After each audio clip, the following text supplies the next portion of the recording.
Ikalawang Kabanata. Nang sumapit ang araw ng Pentecostes, nagkatipon silang lahat sa isang lugar.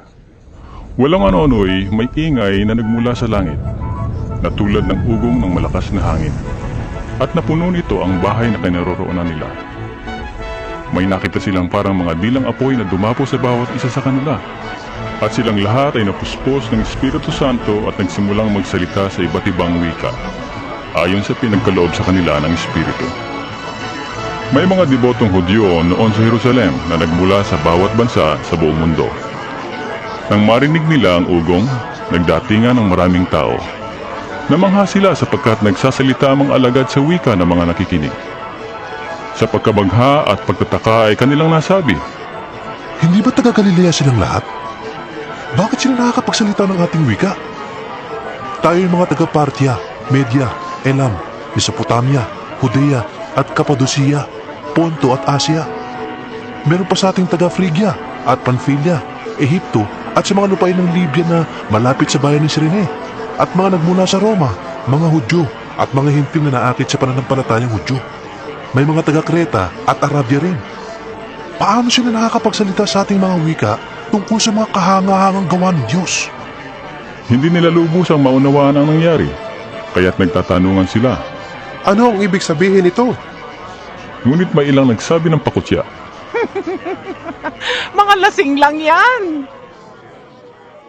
Kaya tumayo si Pedro kasama ng 11 apostol at nagsalita ng malakas. Mga taga-Judea, at kayong lahat na mga panauhin sa Jerusalem, pakinggan ninyong mabuti ang sasabihin ko. Hindi lasing ang mga taong ito gaya ng palagay ninyo. 9:00 pa lamang ng umaga ngayon. Ang nakikita ninyo'y katuparan ng ipinahayag ni Propeta Joel. Ito ang gagawin ko sa mga huling araw, sabi ng Diyos. Ibubuhos ko ang aking espiritu sa lahat ng tao. Ipapahayag ng inyong mga anak na lalaki at babae ang aking mensahe. Ang inyong mga binata ay makakakita ng mga pangitain, at ang inyong matatandang lalaki ay magkakaroon ng mga panaginip. Sa mga araw na iyon, ibubuhos ko ang aking espiritu sa aking mga alipin, maging lalaki at maging babae, at ipapahayag nila ang aking mensahe. Magpapakita ako ng mga himala sa langit at mga kababalagan sa lupa, dugo, apoy at makapal na usok. Ang araw ay magdidilim. Ang buwan ay pupulang gaya ng dugo bago sumapit ang dakila at maluwalhating araw ng Panginoon. At sa panahong yon, ang sino mang tumawag sa pangalan ng Panginoon ay maliligtas. Mga Israelita, pakinggan ninyo ito. Si Jesus na taga Nazaret ay sinugo ng Diyos. Pinatunayan ito ng mga himala, mga kababalaghan, at mga tandang ginawa ng Diyos sa pamamagitan niya. Alam ninyo ito, sapagkat ang lahat ng ito ay naganap sa kalagitnaan ninyo. Ngunit ang taong ito na ipinagkanulo sa inyo ayon sa pasya at kaalaman ng Diyos sa mulat mula pa, ay ipinapako ninyo at ipinapatay sa mga taong masasama. Subalit, siya'y muling binuhay ng Diyos at hinango sa kapangyarihan ng kamatayan, sapagkat hindi siya maaaring matalo nito, gaya ng sinabi ni David tungkol sa kanya. Nakikita kong laging nasa tabi ko ang Panginoon. Siya'y lagi kong kaagapay, kaya't hindi ako matitinag. Dahil dito, ako'y umawit sa tuwa at ako'y mabubuhay ng may pag-asa, sapagkat hindi mo ko pababayaan sa daigdig ng mga patay. at hindi mo itutulot na mabulok ang iyong banal na lingkod. Itinuro mo sa akin ang mga landas ng buhay. Dahil sa ikaw ang kasama ko, ako'y mapupuno ng kagalakan. Mga kapatid, sinasabi ko sa inyo na ang ninuno nating si David ay namatay at inilibing. At naririto ang kanyang libingan hanggang ngayon. Siya ay propeta at alam niya ang pangako sa kanya ng Diyos na magiging haring tulad niya ang isang magmumula sa kanyang lahi.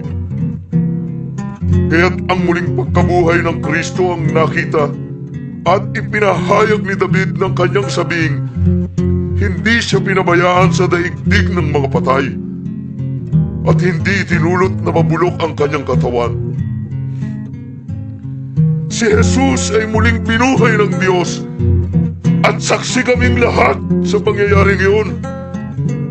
Pinaupo siya sa kanan ng Diyos at tinanggap niya mula sa Ama ang ipinangakong Espiritu Santo. Ito ang kanyang ibinuhos sa amin, tulad ng inyong nakikita at naririnig.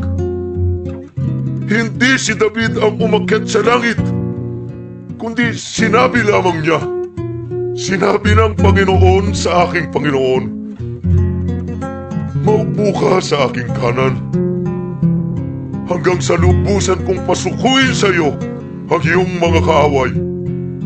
Kaya dapat malaman ang buong Israel na itong si Jesus na ipinako ninyo sa krus ay siyang ginawa ng Diyos na Panginoon at Kristo. Nabagbag ang kanilang kalooban nang marinig ito. Kaya tinanong nila si Pedro at ang ibang mga apostol. Mga kapatid, anong dapat namin gawin? Sumagot si Pedro, Pagsisihan ninyo talikdan ang inyong mga kasalanan at magpabautismo kayo sa pangalan ni Hesu Kristo upang kayo'y patawarin. At ipagkakaloob sa inyo ang Espiritu Santo, sapagkat ang pangako ay para sa inyo at sa inyong mga anak at sa lahat ng nasa malayo, sa bawat taong tatawagin ang ating Panginoong Diyos. marami pang inilhad si Pedro upang patunayan ang kanyang sinabi. At nanawagan siya sa kanila, Iligtas ninyo ang inyong mga sarili mula sa parusang sasapitin ng masamang lahing ito. Kaya't ang mga tumanggap sa sinabi niya ay nagpabautismo at nadagdagan ang mga alagad ng may 3,000 katao ng araw na iyon. Nanatili sila sa itinuro ng mga apostol, sa pagsasama-sama bilang magkakapatid, sa pagpipira-piraso ng tinapay at sa pananalangin.